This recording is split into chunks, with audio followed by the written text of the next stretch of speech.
Hey guys, Westy here. I just wanted to go through an update that I've sorted out with my Hotas controls. So I'm just going to go in here, go to options, controls, controller, customize, show. So these are the settings I've got here. So now on my cyclic, left, right, forward, backwards, so your X and Y axes, I've got them both set at 1.9. This one 1.9, and this one here I've got set up at the dead zone on each one I've got set up for 10 clicks. So what I mean by that is basically go 1, 2, 3, 4, 5, 6, 7, 8, 9, 10. Okay, it was actually 6. 1, 2, 3, 4, 5, 6. So it's actually 6. Sorry about that. 6 on the forward, backwards and side, and 17 clicks from, so basically zero it out and click this so it moves 17 times. You have to actually click it twice, unless you're clicking it really slowly, so you can go very slow like that. 1, 2, it's quite slow, but 17 clicks there, 17 clicks there. Zero sensitivity on your collective.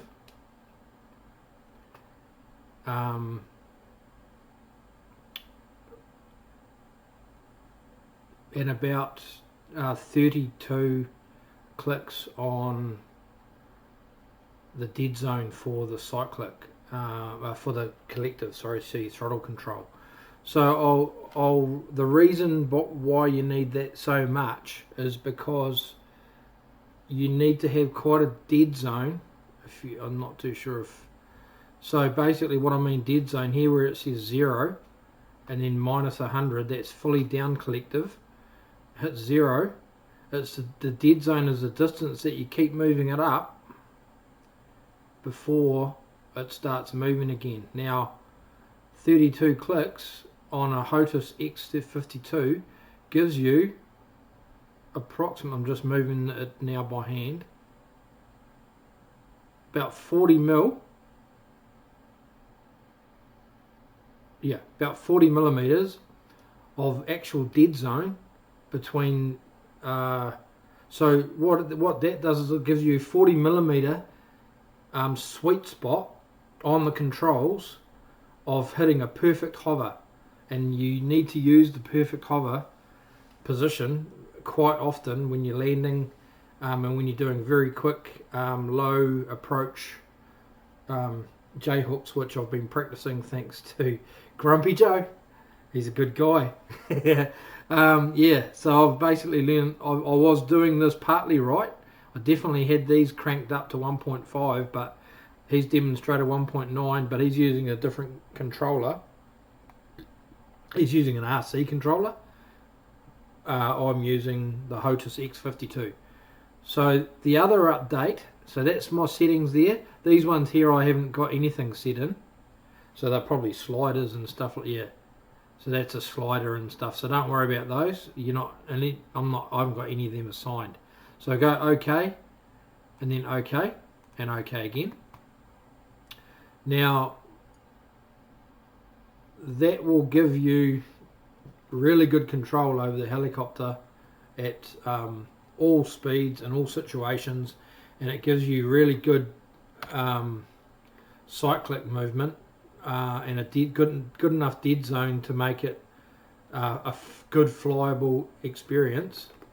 So when you're actually pulling quite a way out, it's that when it really cranks up the speed of it, and you do need that sometimes when you're when you're in a tight situation. You've got to really pull back on the throttle and then rotate it around to get it to match, to balance it out.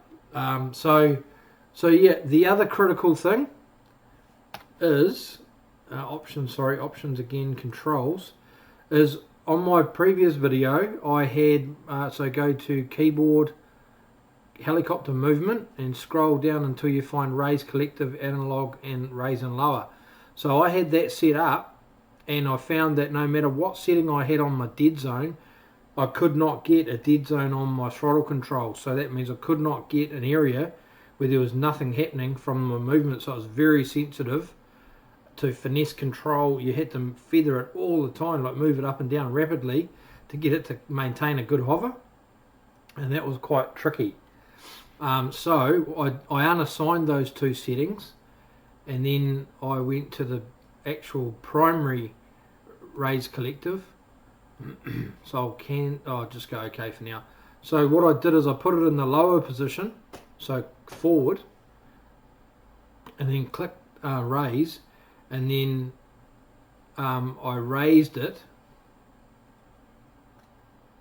See it's now cancelled it. So